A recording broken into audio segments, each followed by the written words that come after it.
Welcome back to Smut N Study podcast. I'm Natalie. I'm Amanda. And today we are talking about the fourth book from the Blood and Ash series, The War of Two Queens. Another thick girl. We're going to do the same thing and basically just read a synopsis of this book and then talk about it. This book itself has one of me and Amanda's favorite scenes of all scenes.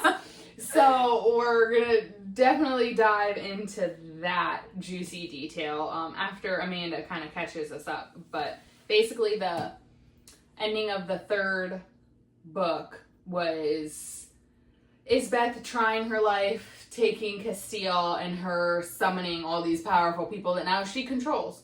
So I bring my thumbs that up. Yeah. She's a badass bitch and gonna go rescue her man. Okay, so, hold on, let me just skip. It says, in a world where gods, mortals, and supernatural beings coexist, Poppy, the young woman with extraordinary powers, finds herself at the center of an ancient prophecy alongside her husband Casteel, the king of Atlantia, and their loyal friend Kieran.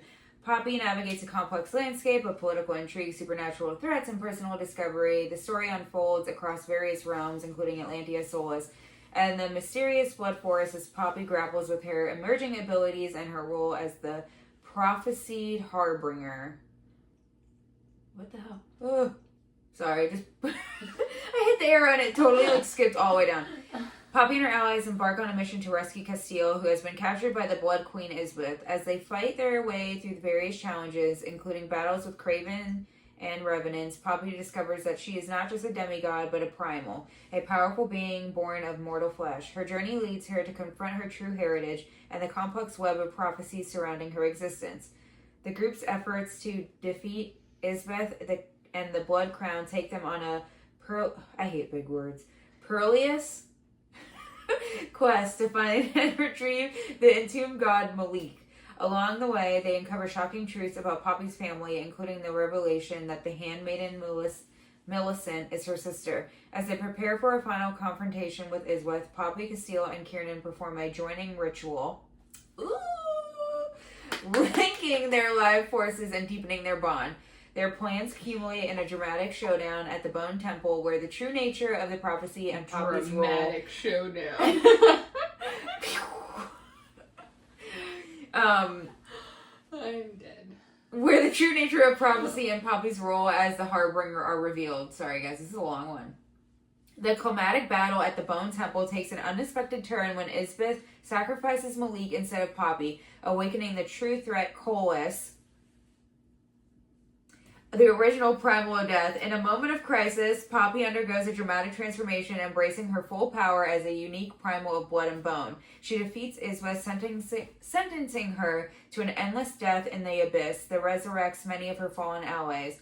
However, their victory is bittersweet as they learn that Colas has awakened and his corruption is spreading. The ancient dragon Nyctis reveals that cosmic balance has been disrupted, leading to the reawakening of old gods across the realms. The book ends with the realization that their true war has only just begun, as they must now face the challenge of defeating Colas and navigating a world where ancient powers are stirring once more. Bruh. So me and Natalie, just before this, because like I said, I'm reading the other series, had a whole ass conversation about Colas. A confused one. A confused one. Nonetheless. Because I swear on my life, I was like, wait a minute. Something ain't matching up between the two books. Yeah. But now that just answered my question. I know. You had me all fucked up. I was like, I don't know. Natalie pulled out a damn family tree. Yeah, I was like zooming in on this family tree. Like, no. Like reading down the list of people. Like, no, that's not possible. And Amanda's like, but I read somewhere. I was like, it's a family tree. Like, the family tree says all. It doesn't lie. But, okay, this just answered my questions. Alright, then. Okay, yeah. So yeah, Colas is coming back. Okay. So that was a lot to unpack. This book definitely had a lot of stuff in it. Like we said, one of our most favorite scenes is in it. But it did have a lot of, I like the war scene in this one too, because it wasn't kind of like, I felt like when we were talking about Crowns and Iaxia, where like, you know, they hype this person up and then all of a sudden he kills them in 2 seconds and you're like, wait a minute. Yeah. He's supposed to be like the baddie of the lands and you killed him in 2 seconds? No, this book is not like that. So that was like they make you suffer in these books. Yeah. But should we just skip to our favorite scene? Yes. Who are we kidding? You guys don't give a This shit is about Smut our N opinion. Study, so we're gonna talk about Or the the smut smut. real quick. Pretty much, like I said, Kieran and Casteel and Poppy, they perform a joining ritual, which apparently Atlantean and Wolvens do, which this joining ritual is that the three of them will be bonded pretty much for life. So, in one way, if one dies, like I said before, like, the other two could be, they could die or they could be, like, severely injured. Mm-hmm. So, they've talked about this joining in the other books, and pretty much Casteel's like, you don't have to do it if you don't want to. We would have to pretty much have a threesome.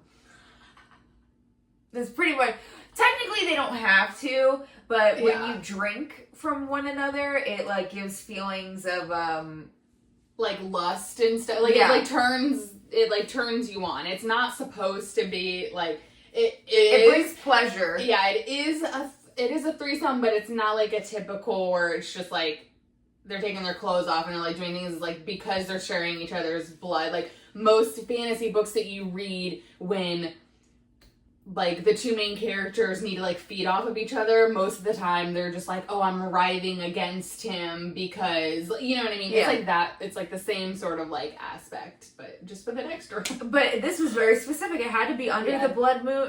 This isn't specific. I don't remember the full-on details, but it had to be under a certain moon with a certain breeze in the middle of the night, and you know they had to be naked. Yeah, that was the best part. Yeah. So pretty much, all three of them had to like drink from each other. Yeah. Pretty much. Yeah. And like the build up to the scene, it's so good. It was so good, and like, for Poppy to just be like sandwiched between the two of them. Yeah, I think so good. It didn't go into full detail about like his dick was in this, but and this that you know, it didn't go into full detail of that, which like I think. The way they described it was like that. It was kind of like it was like even better. Like I felt like it made it more sensual and spicy reading it because it was like you had to like wonder. Yeah, it like made you think. It made you use your brain. It wasn't just like no, I pounded her, or whatever. You know what I mean? Like it made it where you were just like, what's happening? And then they just talked about like more like. I think the feelings too, or to be like it'd be like, oh, his breath on my skin, like made me feel, and then you're just like, I'm also feeling that type of way. It's hot in here. Like, what's going on? Yeah, no, and obviously, like, all of them are very good looking. Yeah, and it's like she has literally Casteel, who is like this golden, dark hair, Yeah, he has like skin, brown, like hair down to here, just very tan, muscular, gorgeous. And then she has Kieran, super tall, muscular, blue, bright eyes. Yeah. Okay. Yeah.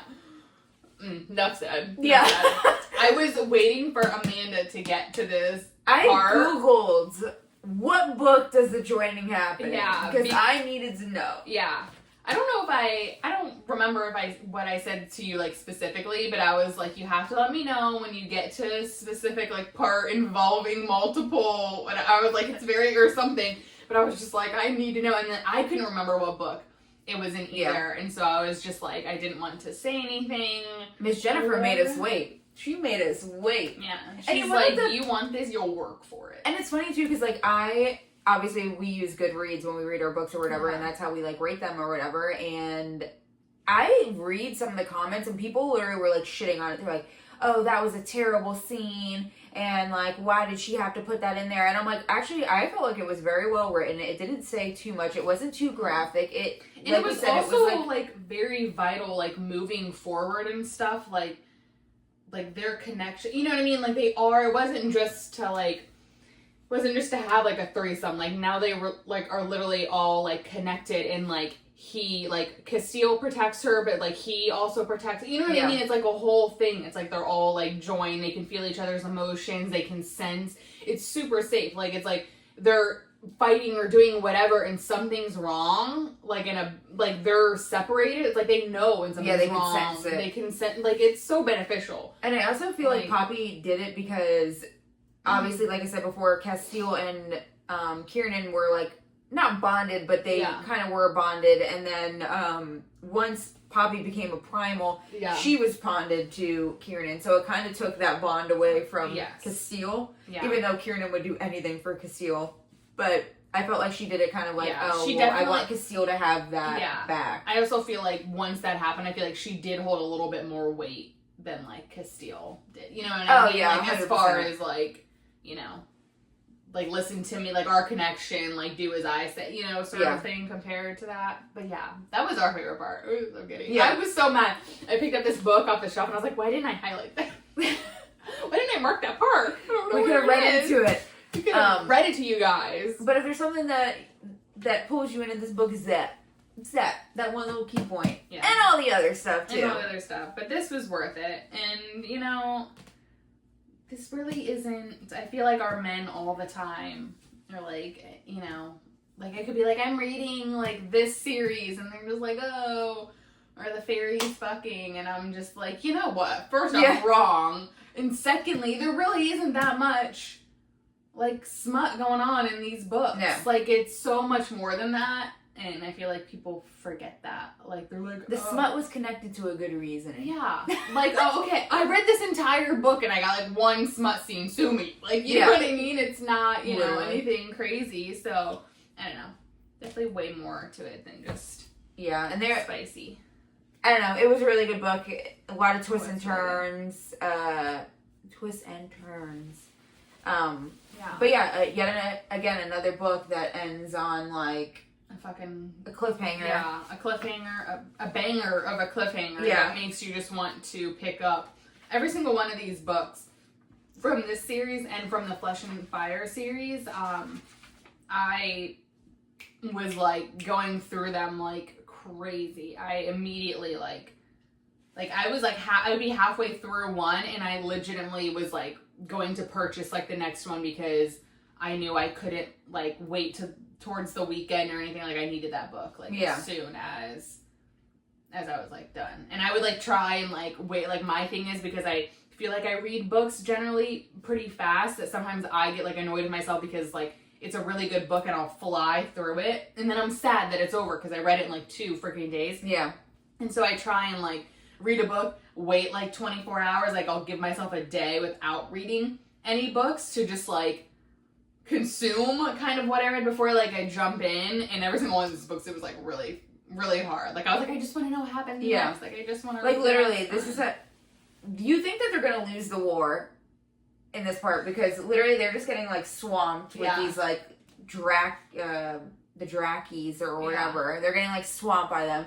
And then like Poppy goes full badass primal and Seraphina, another primal, comes up and kind of like helps her because I think like 3 of like Poppy's like friends like died, so she helps her like bring them back to life or whatever, and then pretty much the world cracks. But this is like what the end says. Nyctus is saying this stuff, which Nyctus is the oldest Draken alive pretty much. So he says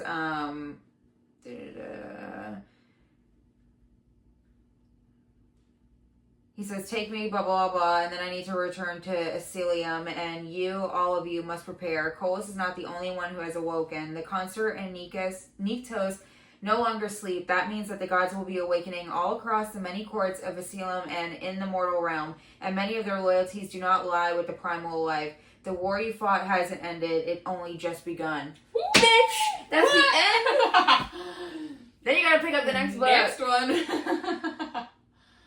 She ain't a dummy. Jennifer knows what the hell she's doing. Yeah. That's good. Well written. Yeah. I like it. Alright, well, that leads us us the next one. to the last book. Final! Alright, thanks for listening. Bye.